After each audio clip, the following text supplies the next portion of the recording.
Boa noite a todos.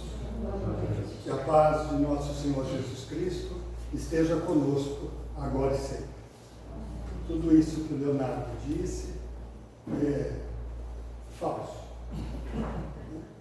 No fundo, eu prometi para ele que compraria 3 coxinhas se ele fizesse uma boa apresentação. Eu tenho que pagar 6 porque ele mentiu o dobro. Mas, enfim, uma grande alegria estar aqui neste lar, abençoado pelo Pai, mais uma vez, e considerando que tão difícil nos dias de chuva, principalmente chuvas como a gente teve hoje, para mim foi uma surpresa, porque lá no Guarujá não estava chovendo. E aí a chuva pegou para dizer assim: os velhinhos, que é minha comitiva, voltem, a estrada está perigosa. Voltem tranquilo, porque tem o Paulinho e o Hugo que vão ser os palestrantes. Estão totalmente preparados, prontos e ansiosos para divulgar aquilo que nós aprendemos. Ai, que bom que o meu amigo apareceu. Eu estava de olho e ele passou escondido, eu não vi. Eu digo que o meu amigo, ele sempre está naquele cantinho e ele tem uma mediunidade tão grande que quando eu começo a ficar muito encabulado, envergonhado, ele me dá uma força de lá e eu consigo lembrar daquilo que eu treinei. Nunca falhou, nunca falhou. Então ele é um espírita que não tem medo de chuva também. Muito bem. Hoje, excepcionalmente, eu trouxe uma apresentação pequena, em data show, porque eu não queria falhar na apresentação. Essa apresentação é muito especial, porque ela fala sobre o suicídio na leitura da espiritualidade. Para isso, nós vamos ter que, antes de começar a tratar deste tema, fazer uma revisão nos nossos conteúdos, para que a gente não comece a entender aquilo que nós vamos tratar hoje como um processo de culpa, de falhas que possamos ter tido em relação a este tema. Perder alguém, perder alguma coisa, perder qualquer movimento da vida, faz parte da vida de cada um de nós. Muitas vezes, para que a gente possa crescer, um irmão nos dá oportunidade, vivendo um processo de vida diferente, principalmente no seu adoecer, para que a gente possa perceber e crescer. E isso não nos traz culpa à doença do outro, mas traz gratidão pelo outro que está nos dando a oportunidade de vivermos este aprendizado. Sempre digo que vivemos na nossa história algumas pandemias. Eu digo, na minha lembrança, temos a pandemia da AIDS. Na pandemia da AIDS, nós descobrimos o valor do ser humano independente daquilo que ele representava politicamente, socialmente, culturalmente. Nessa época, eu fazia um processo de entendimento da doença no Hospital Emílio Ribas, e nós tínhamos um cuidado imenso, fugindo das nossas responsabilidades, inclusive por medo. Como ficamos todo esse tempo nesta pandemia da Covid? Com medo, sem fé, escondidos. E podemos continuar dando essa desculpa.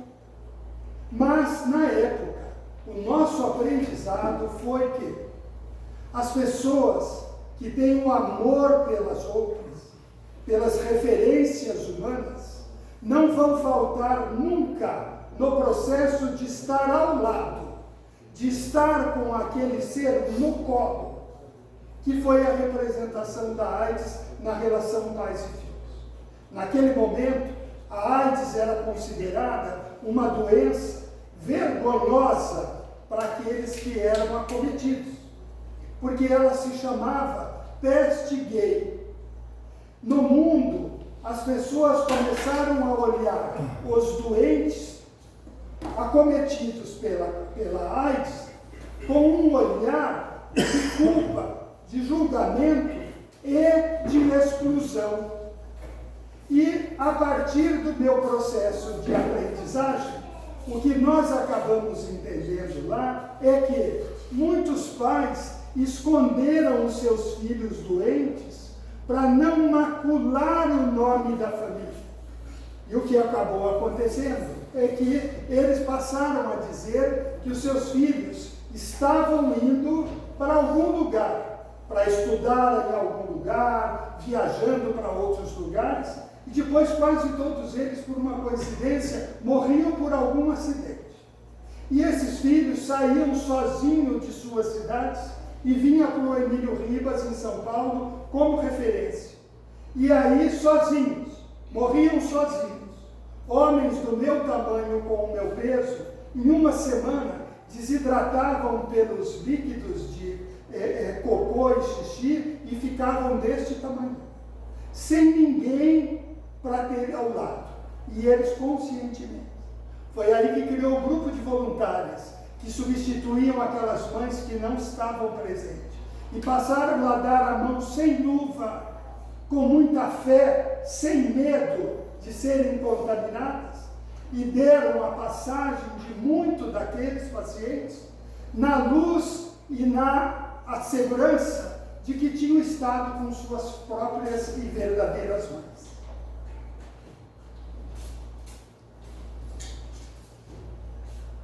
A partir de então, em frente ao Emílio Ribas, o que acabou acontecendo, que algumas mães de muito longe vinham para São Paulo, expulsas da família, porque seus maridos diziam: se identificar o nosso filho como um doente da peste, está despedido, não volte mais para casa. E aí, numa questão de solidariedade, aquelas senhoras que vinham com a mão na frente e outra atrás, nos intervalos, iam lá fora e comiam alguma coisa que alguém dava, para eles ficavam sentadas ali no jardinzinho de frente. Os vizinhos dali da frente, uns sobradinhos pequenos que já tinha na época, começaram a ver aquelas senhoras passando a noite ali, sem tomar banho, sem comer direito, começou a trazê-las para suas casas e dar a elas a oportunidade de um banho e um prato de sopa quente. Faziam aquilo que todo espírita deve fazer, a solidariedade para quem precisa. Todos nós podemos oferecer uma água quente e um prato de sopa. Se estivermos precisando, certamente teremos um irmão que nos terá a possibilidade de nos oferecer. E com isso, hoje, lá aprenderam a solidariedade de vida, e aqueles sobradinhos vieram hoje casas que abrigam mães que têm seus filhos, seus parentes internos por muito tempo, e ali, como não tem dinheiro para ficar no hotel, se abrigam ali, trocam por serviço, lavam a roupa, cuidam uma da outra, fazem a comida, e ali então elas têm vivido desde esta época, desde 1980, ensinando na prática o que é ser cristão, a solidariedade. Muito bem, nós podemos ver agora na Covid. Vou pular outras pandemias que nós tivemos para aprender esta relação. Todos conheceram também a pandemia da síndrome de Down. As crianças que eram escondidas em casa, hoje, uma década, duas depois, as crianças são expostas como modelos, trabalhadores, os pais andam por shoppings orgulhosos dos seus filhos maravilhosos, embora tenha ali uma síndrome que antes era colocado como uma restrição, como uma falha da produção humana, como se aquele filho fosse um filho que demonstrasse o seu fracasso de especialidade. E aí a gente tem tantas outras que não é o momento, mas estou só tentando passar para entender o significado de solidariedade humana. Passamos por tudo isso e o Pai lá em cima nos disse: Vocês não têm jeito, eu vou ter que dar uma lição mais fácil para vocês. Vivemos Primeira Guerra Mundial, vivemos Segunda Guerra Mundial, vivemos terremotos, vivemos maremotos e tudo, mas nós não conseguimos aprender que a nossa vida aqui, a segurança, está no desenvolvimento espiritual. Nós não temos que ter medo, nós sabemos que nós viemos do plano, nós sabemos que temos um pai e uma família espiritual, que nos deu a oportunidade, construindo esta nossa família, para resgatarmos situações de vivências muito difíceis em outras encarnações, e aqui chegamos então só para este resgate. Ninguém chegou aqui para ficar em férias na praia maravilhosa que nós temos, inclusive no Brasil. Ninguém chegou aqui para acumular bens, para quando ficar velhinho na hora da morte, dizer assim: minha vida foi um sucesso, veja o meu saldo no banco. Nós viemos aqui para o aprimoramento espiritual. Consequentemente, nós não temos data para voltar. Nós temos exatamente o tempo que nos foi dado para fazermos as lições e os exercícios. Aí chega a hora, a gente volta. Ninguém sabe quando vai voltar. Eu faz uns 50 anos que eu estou preocupado com a data da minha volta. Mas alguém lá esqueceu de mim. Ou disse, vai ficar velhinho e vai ficar por muito tempo. Ainda bem que esse meu amigo querido não pinta o cabelo para disfarçar. Porque eu tenho outros amigos que pintam o cabelo. Só que eu acho que eles ficam 10 anos mais velhos que a gente. E eu dou risada de todos, não consigo ver. É uma coisa que eu tenho que cuidar, mas eu não consigo olhar meus amigos, que eu vi ontem carequinhas e hoje eu vejo eles com imenso tupete, cheio de gel, inclusive. Eu dou risada. Muito bem, mas cada um sabe o que faz. Cada um deve ter a sua vaidade. A vaidade começa pela nossa higiene. Ter a nossa higiene, ter a nossa vaidade é dizer assim: agradeço este corpo que eu devo manter saudável, porque ele abriga o meu espírito. E eu tenho que olhar no espelho e dizer assim: estou bem. Estou bem é aquilo que eu estou projetando. Eu tenho cada amigo que casou com mulher tão bonita e eu acho que ela cega. E vice-versa. Eu tenho um amigo que vem correndo para mim para mostrar os filhinhos que eles têm e dizem: olha que coisa mais linda, eu rezo 3 Pai Nossos. Porque não é possível, é muito feio. Então, cada um tem a sua beleza e tem o seu olhar para a beleza.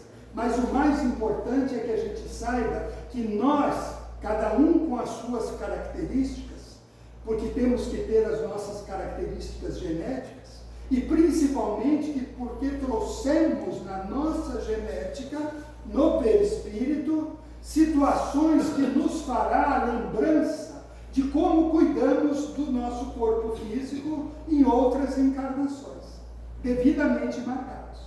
Não é de graça que cada um de nós, de repente, aparece um sintoma e temos um diagnóstico de uma patologia. Pode saber que aquele órgão foi um órgão que não foi bem tratado. Por isso, ele manifesta, para você viver com aquilo e ter a certeza de que melhor cuidar, porque quem sabe se numa próxima, por exemplo, se cuidar comendo as coxinhas fitness. Não traz colesterol, não traz diabetes, não traz absolutamente nada, mas traz um pecado rigoroso. É alguém com preguiça que não fez o jantar quentinho em casa. Coxinha é lanche. Só pode levar 3. Mais do que isso é refeição. Principalmente não pode congelar. Eu não saio do lar espírita sem uma quentinha. Se não me der, eu não volto. E aí, como eu já comi, chego em casa, congelo bonitinho. Porque eu tenho saudade de algumas coisas exatamente no momento que eu não as tenho. Então, o dia que eu fico com vontade de comer uma coxinha, olha que maravilha, eu abro o freezer e tenho uma bonitinha lá. Aí eu aproveito e faço uma oração de onde ela veio, vibro para todos aqueles que estão fazendo uma coxinha para sobreviver um lar, que deveríamos todos ter o maior carinho, investimento e tudo, para que ele nunca precisasse e passasse por qualquer dificuldade. Porque este lar é uma extensão do nosso lar. O nosso lar é aquele que nós ganhamos a nossa família para construirmos uma história. Este lar é um lar que foi construído para que todos nós, individualmente, tivéssemos qualquer dificuldade e corrêssemos num lugar de alento para buscar uma orientação, para buscar um apoio, para buscar um colo. E aqui tem colo quente. Todos os mineiros deixaram muito recentemente ainda este calor para cada um de nós. Dr. Bezerra de Menezes, em qualquer situação, de dor, de sofrimento, de insegurança, de tristeza, está lá conosco. Mas toda a corrente feminina de Maria de Nazaré, quando Bezerra não consegue, porque precisa de um colo mais quente, porque não pode fazer nada, que a pessoa tem que viver a sua própria dor, é no colo de Mãe Maria de Nazaré e todas as suas meninas da corrente que nos faz sentir isso tudo. Mas aí chegamos então no momento atual e vamos viver o quê? O momento da Covid. O momento da Covid é aquele momento que a gente não precisa falar muito sobre ele, porque ele nos explica a nossa situação. Na Covid, adoeceram e morreram jovens, crianças, adultos, pobres, ricos, culturas diferentes, médicos, especialistas, vizinhos, na família. E aí a gente teve que aprender a lição principal que nós estamos tentando entender de tantos anos, de tantos séculos. Aqui não é o momento de criarmos raízes. Aqui é o momento de crescermos espiritualmente. E crescer espiritualmente significa fazer a nossa tarefa. Nunca desistir da nossa tarefa. Por mais vaidosos que sejamos, nunca nós vamos conseguir um caminho melhor que não seja o caminho que nós temos que viver. Assim foi organizado a nossa vida. Assim foi planejada a nossa vida. Entre as pessoas com quem nós convivemos, iniciando no nosso lar, como todas as outras referências sociais que nós vamos ter. Os amigos, nossos casamentos e assim por diante. Então, pensando nisso, o que nós vamos entender é que o plano espiritual, quando preparou a nossa geração, que iria viver esse momento, organizou em 2 grupos. Um grupo concluiria o seu tempo e com a Covid iria embora. Não porque, fez isso, fez aquilo. Não, porque venceu o tempo, devidamente programado. E muitos, para a gente poder entender que os que ficaram têm que ter algum pensamento e alguma referência em consequência de todos que foram. E eu tenho que perguntar, por que eu não fui? O Paulinho tem muito mais pecados do que eu. Está ali. Por que ele não foi? E a gente vai entender. Porque nós fomos preparados para que neste momento de grande sofrimento dessemos a todos o exemplo de ser cristão. Exclusivamente só uma coisa: solidariedade. Aquilo que Jesus nos ensinou. Solidariedade é a única coisa que nós temos que aprender disso tudo que nós estamos passando. Nós vamos ter que entender que não existem privilégios. Cada um de nós é um. E sem privilégios, cada um tem a sua história própria. Eu rezo por algumas pessoas, para que o anjo de guarda dela esteja mais próximo. Vivo para que ela abra o seu pensamento e o seu coração. Mas não posso fazer por ela aquilo que ela tem que fazer. No hospital, muitas vezes, um pai e uma mãe diz para mim: doutor, como que eu faço? Como é que eu tiro a dor do meu filho? Eu digo: reconheça e vive com ele o sofrimento dele, que é também o seu, porque os dois juntos vão crescer em cima do sofrimento. É o único valor que essa vida nos dá. Passar em branco não serve. As experiências a gente tem que viver, não é na teoria.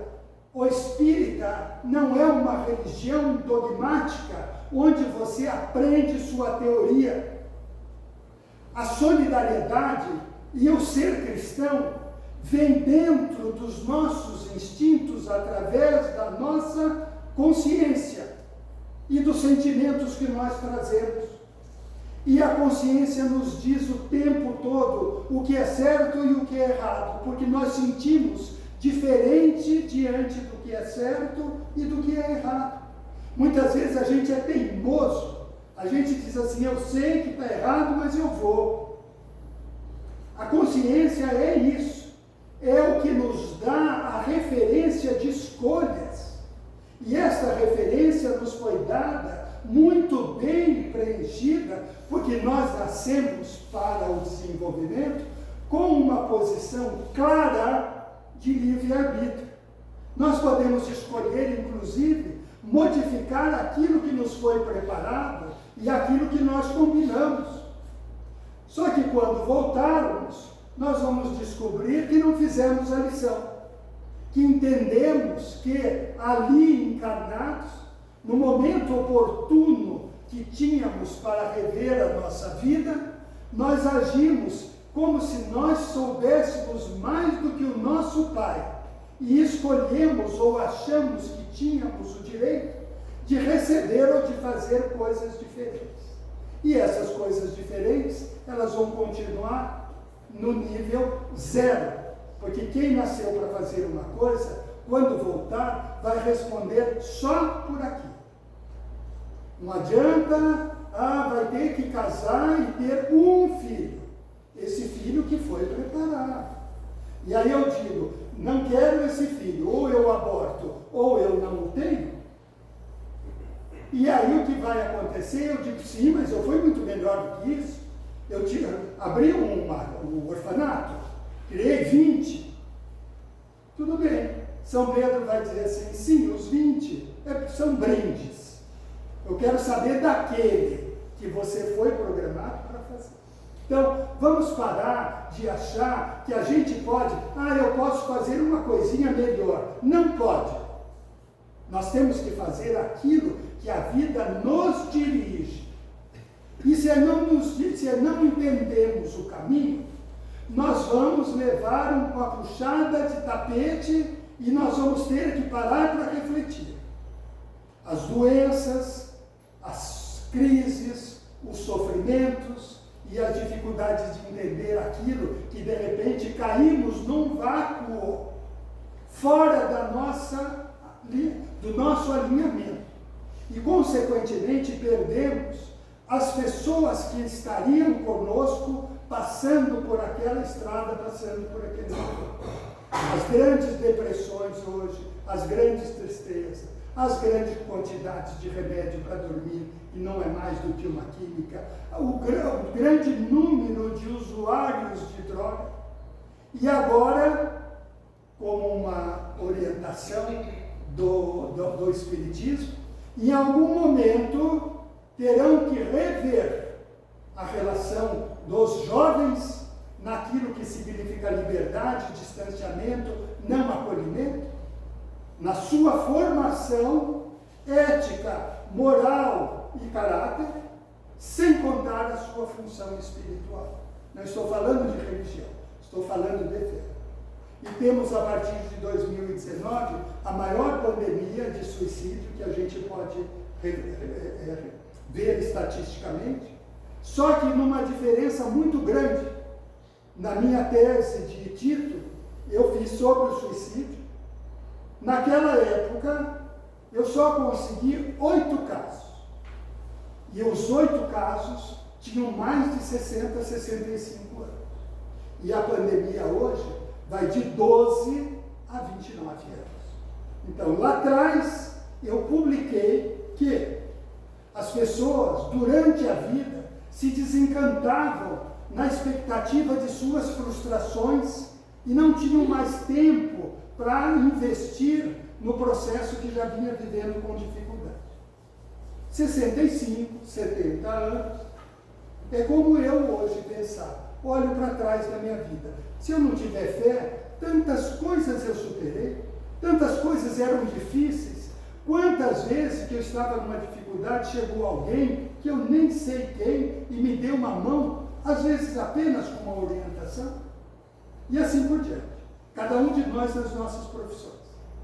Uma cozinheira, uma professora, uma enfermeira, um médico, um jardineiro, o coletor de lixo, todos eles nos dão exemplos.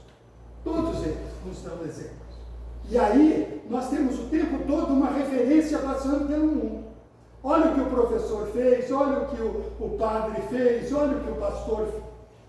Todo mundo faz alguma coisa que a gente percebe. Não precisa fazer direto para a gente.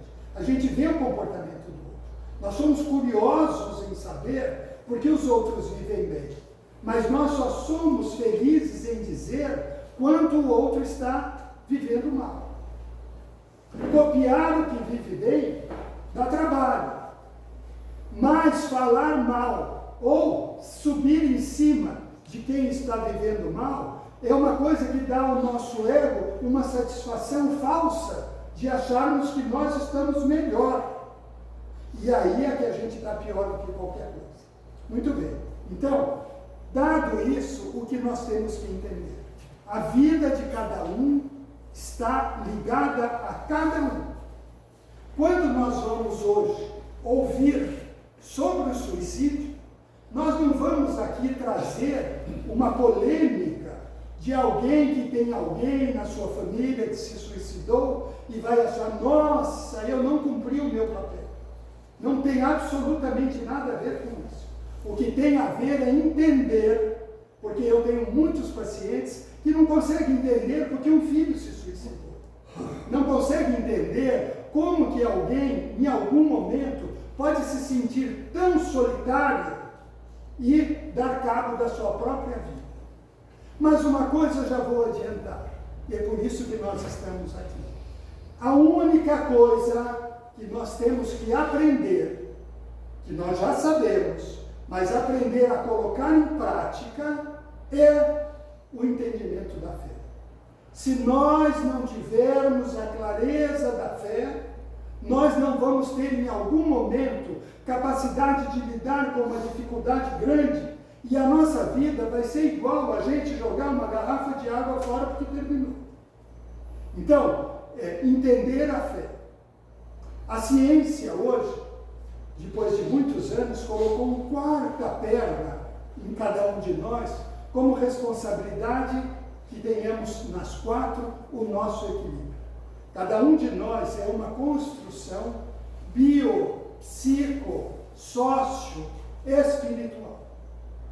Bio é o nosso físico. Psico é o nosso psicológico. Sócio é tudo aquilo que nós vivemos a nossa vida. As nossas relações. Família, trabalho, filhos, amigos e tudo mais. Porém, sem a quarta, que é espiritual, nós estamos sujeitos a nos quebrarmos muito rapidamente. Porque se eu tenho uma doença grave e não tenho fé que eu vou superá-la, ou que se esta doença grave é a que está me encaminhando de volta através da morte para a vida no plano, eu não tenho condição de entender isso tudo e eu termino a minha dor Tem uma polêmica que todo mundo diz: por que a gente pode fazer eutanásia sem culpa num animal e não deve fazer num ser humano? O animal não tem essa consciência do último minuto. Nós temos que viver até o último minuto. O último minuto é todo o nosso tempo de vida e chance para nós entendermos o nosso processo reencarnatório. O animal não. O animal não pode sofrer. E ele não tem essa consciência de tempo de vida. Portanto, trabalhar a passagem do animal, no momento em que ele entra em sofrimento, é amor por ele. Em consequência, para os nossos, é dar a oportunidade de viver até o último momento. Então, esta oportunidade que nós tiramos do outro, por acharmos que nós sabemos o melhor tempo do outro, passando por cima daquele que nos deu não só a vida, como a história. Nós estamos sendo egoístas, vaidosos, e, consequentemente, isso vai ter alguma coisa para se fazer pensar. Então, o suicídio é exatamente este momento onde ou nós não construímos a fé, ou nós não alicerçamos a nossa fé. E é isso que nós temos que olhar. Até quando eu era pequeno, não importava muito bem as religiões e escolhas dos pais, mas socialmente a Igreja Católica sempre foi dominante. E eu não tenho preocupação nenhuma, porque sou católico e a Igreja Católica define que somos cristãos. Então, para mim, somos cristãos, não tem importância. Eu só fui para o Espiritismo adulto, consciente. Por quê? Conforme fui buscando mais esse pai tão amoroso e bondoso, e eu ficando olhando meu pai e tantos pais que eu conheci quando criança, e imaginando como seria a minha responsabilidade de ser pai, eu fiquei o tempo todo procurando se nós só tínhamos uma vida e imediatamente, neste pequeno tempo, pagaríamos por consequências de algumas coisas, ou por ignorância, ou por não. E eu dizia assim: puxa vida, mas eu repeti muitas vezes alguma coisa errada, meu pai me pôs de castigo, me fez isso, me fez aquilo, mas sempre me deu a oportunidade de eu continuar vivo. E eu dizia assim: esse modelo de pai que eu tenho é o modelo do pai que está lá em cima. Então ele não vai me jogar no fogo do inferno, porque um dia eu falei mal do Hugo. Consequentemente, ele vai dizer assim: tudo bem, agora você vai voltar, filho do Hugo, e você vai ver o que é dureza. Então, esse é o pai bom. Ele dá chance, ele dá oportunidade. Então, é isso que nós espíritas entendemos, sem diminuir o que os outros entendem. Porque há todos que disserem: eu vou a caminho do meu pai, eu estou de mão dada com Cristo como irmão, eu estou no caminho certo. Ninguém vem de lugar melhor e ninguém chega na frente, porque não tem um Deus que dá mais opções para um do que para outro. Todos nós temos as mesmas referências. E na Covid, todos nós morremos ou ficamos, independente de cada coisa. Então, hoje, rapidamente, eu vou falar um pouquinho sobre o significado do suicídio para entendermos o que o Espiritismo diz do Espiritismo. Tem duas visões, tá? Como eu sou psicólogo, a psicologia e a ciência têm algumas questões emocionais ligadas ao suicídio, comportamento, sociedade, etc. Para nós, isso é uma família que a gente construiu como oportunidade. Mas o mais importante é entender o significado através daquilo que nós acreditamos, que é o Espiritismo. Allan Kardec diz: suicídio é falta de crédito, simples dúvida sobre o futuro, e as ideias materialistas são os maiores incidentes ao suicídio, pois produzem covardia moral. Então, nós temos que tomar este rumo. Kardec, quando decodificou a doutrina, ele olhou para todos os caminhos que nós poderíamos estar. Então, o tempo todo ele diz assim: para você não ter uma covardia moral, é de fazer alguma coisa a partir do que você acha, mudando o conceito espiritual. É isso que significa ser espírita. E a prevenção do suicídio é a preservação da vida. E aí nós temos, no Livro dos Espíritos, algumas referências, como, por exemplo, na questão 943. De onde vem o desgosto pela vida que se apodera de certos indivíduos sem motivos que o justifiquem? A gente diz assim: nossa, você tem uma vida tão boa, por que está sofrendo? Nossa, por que ele se matou? A vida dele era tão confortável. Então, efeito da ociosidade. Vão colocando na vida de vocês o que significa ociosidade. Ociosidade é essa criançada toda que não está dando trabalho para a gente na sala, com perguntas, com questões, mas estão todos ociosos lá dentro do quarto, fazendo joguinho no celular ou conversando com outros. Isso é uma ociosidade.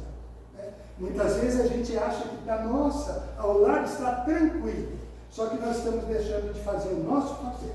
O nosso papel é ter o filho chato ali. Pai, eu quero isso, mãe, eu quero aquilo, e aí você sabe o que acontece, ele sabe como é a vida, o que pode, o que não pode, vai aprendendo todos os padrões e ele nunca vai ter uma vida ociosa. Então, ele nunca vai pensar em suicídio. Falta de fé. Uma das coisas que eu me lembro, que lá na Igreja Católica, embora minha mãe fosse da Igreja Presbiteriana Independente, meu pai era católico, mas meu pai era muito vaidoso e ele ia sempre aonde tinha mais gente. E minha mãe tinha um entendimento de estar com o plano espiritual, com os santos, com os anjos, através do louvor. Então, ela se arrumava toda bonitinha e nós íamos para o culto. E nesse culto era impressionante como o louvor abria o nosso coração e a gente saía de lá novo. E a gente chegava em casa, comparava. Meu pai era um dos mais novos da família, então tudo que era irmão, depois da missa do domingo, depois do culto, vinha fazer lanche na minha casa. Consequentemente, o que acontecia? Vinha minha mãe toda arrumada, bonita, e minhas tias, que andavam arrumadas, bonitas, perfumadas, durante a semana toda, estavam fantasiadas de católicas, ou seja, de blusas de manga comprida, de saias compridas e tudo. E minha mãe dizia assim: nossa, mas aquele louvor hoje foi maravilhoso. Meu pai era cantor, então ele ia com a minha mãe só para cantar o louvor. O dele era de vaidade, o da minha mãe não. E aí minhas tias diziam: nossa, você viu a roupa daquela? Lá na missa, você viu que o padre estava olhando para não sei quem, porque o não sei quem ia comungar e não tinha feito a confissão? Então eu fazia assim: meu Deus do céu, como pode? Né? É uma leitura do que é falso e uma leitura do que eu quero encontrar naquilo que eu quero projetar o meu coração e os meus sentimentos. E muitas vezes é a sociedade que promove. Então hoje a sociedade está promovendo tudo isso que está acontecendo, porque o interesse econômico de vender telefones e todas as outras coisas, isso é a sociedade que está fazendo. A gente está se aproveitando disso, só que depois tem uma coisa. Na questão 944, o homem tem o direito de dispor da sua própria vida? Não tem. Vai fazer porque está desconstruído na sua fé, mas ele não tem o direito. Nada justifica ele tirar aquilo. Ah, mas e aquele psiquiátrico? Esse tem uma pena menor. Vai ser avaliado, vai ser analisado. Se ele não fez com intenção, ele não carrega culpa, porque o suicídio é você tirar a sua vida e vai ser julgado, com penas inclusive diferentes. E o suicídio voluntário é uma transgressão da lei divina. Ou seja, nada justifica você desistir de enfrentar um sofrimento, desistir de enfrentar uma situação. Eu trabalhei na minha vida com prevenção do suicídio e a maioria deles é porque o sujeito teve uma falência, porque a mulher largou, ou porque o marido largou, porque está ficando velho, porque está sofrendo bullying, porque era uma pessoa bonita e agora não é tão solicitada. Então veja, essas questões, elas não justificam de forma alguma as oportunidades. Tá? Então é muito simples você ter situações que você queira se desculpar. Você pode se desculpar, mas você não vai conseguir limpar a sua culpa. Os dois tipos de suicídio que nós temos é direto ou intencional, que é quando resulta de ato consciente, há planejamento de morte e às vezes até com detalhes. As pessoas dizem assim para mim: nossa, Celso, coitadinha, se matou em prol de alguma coisa. Mentira. Uma das moças que se matou, e eu trabalhei com a história dela, ela deixou, então, eu trabalhei com muitos escritos deixados, para entender o momento daquele indivíduo. E ela, uma médica casada com um médico, que por sinal trabalhávamos no mesmo hospital, embora não tivéssemos nenhuma intimidade, e ela soube que o marido ia dizer para ela que iria assumir um relacionamento que ele estava tendo, portanto, ele ia embora de casa. E ela então subiu no último andar do prédio dela, nunca me esqueço, andar 22, e de lá ela pulou. E ela deixou uma carta escrita. E esta carta dizia assim: fulano, meu amor, por amor eu estou deixando você livre para ser feliz. A partir de hoje, você está livre para estar no seu novo relacionamento e tudo mais. Tratei deste moço por anos, para que ele não enlouquecesse. Aposto que hoje ele deve estar sozinho, solitário, porque ele não consegue ter nenhum relacionamento, porque ela, como vingança, tirou a sua própria vida para tirar dele a possibilidade de ser feliz, se não com ela. Então, isso é o limite. Então, a gente diz, coitadinha, pulou do 22 de maldade. Na questão 952, comete o suicídio o homem que parece vítima do abuso de paixões que ele sabia que iriam apressar o seu fim, mas às quais lhe foi possível resistir, porque o hábito as transformou em verdadeiras necessidades. Suicídio moral, falta de coragem, esquecimento de Deus. Então a gente tem que pensar assim, diante de uma situação dessa, como é que eu faço? Vou ler um livro bom, vou procurar alguém que possa me fazer companhia no meu sofrimento, vou buscar um lar espírita para tomar um passe, vou buscar uma igreja católica para assistir a uma missa. Eu tenho que correr atrás. No momento que eu desisto moralmente, eu estou agindo com preguiça de buscar uma possibilidade.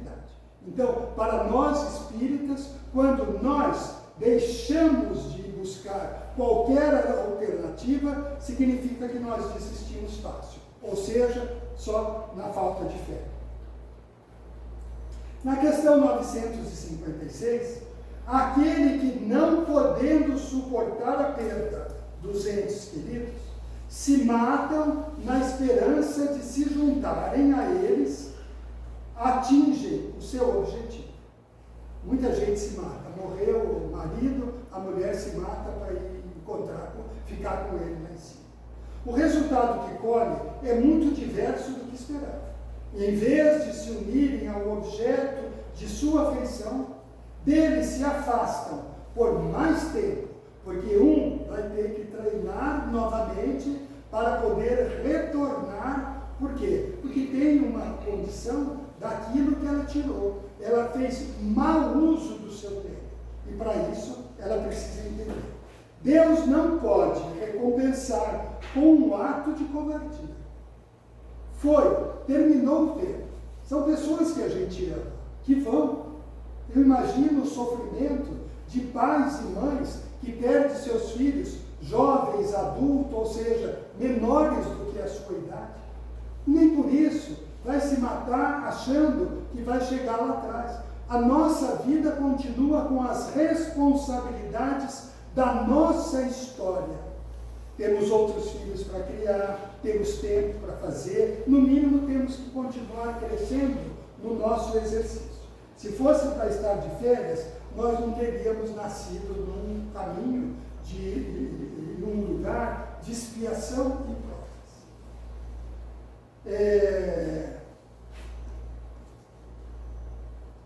Tenho medo de ficar, que o Paulinho está de frente, ele sempre tem alguma coisa para tirar em mim quando vai dando hora. E ele colocou até um relógio aqui na frente, que lá no fundo eu não enxergo, e ele botou um aqui. Bom, consequências do suicídio. O suicídio, independentemente da forma como se manifesta, sempre produz sofrimento no curto, médio ou longo prazo. Em ambos os planos da vida, seja no espiritual ou no plano físico. No plano físico, como nós estávamos falando antes, o tipo de doença que a gente traz, porque em algum momento da nossa reencarnação fizemos mau uso de algum dos nossos órgãos, na próxima encarnação a gente vai nascer com ele marcado. Consequentemente, vamos carregar o que não cuidamos aqui para lá. Né? Então, o sujeito que fuma, ele diz assim, tudo bem. E aí na próxima ele nasce com bronquite, com asma, com uma pneumonia atrás da outra, e ele não sabe bem por quê.